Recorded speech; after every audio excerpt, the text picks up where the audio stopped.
দুষ্টু কোকিল গানে মিমির জায়গা না থাকায় টিমকে চরম অপমান করলেন কয়েল মল্লিক। তাই তার বিস্তারিত জানতে একটা মতো না টেনে সম্পূর্ণ ভিডিওটি দেখতে থাকুন শেষ পর্যন্ত। সুপ্রিয় দর্শক, বর্তমান সময় সুপারস্টার শাকিব খান ও মিমি চক্রবর্তীর অভিনীত তুফান সিনেমার দুষ্টু কোকিল নামে একটি গান ব্যাপক পরিমাণে ভাইরাল হয়েছে।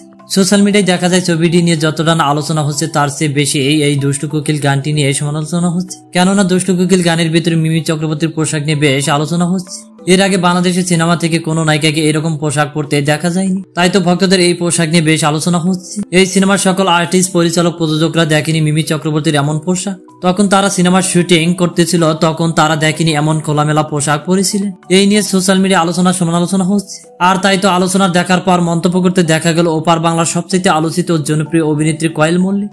কয়েল মল্লিক বলে, মিমি চক্রবর্তীর পোশাকটা আসলে খুবই লজ্জাজনক। মিমিকে না যতটা দোষারোপ করব তার চেয়ে বেশি দোষারোপ করবো এই সিনেমার সকল আর্টিস্ট, পরিচালকদের। তারা দেখেনি দুষ্টু কোকিল গানের ভিতরে মিমি চক্রবর্তীর এমন পোশাক পরেছে।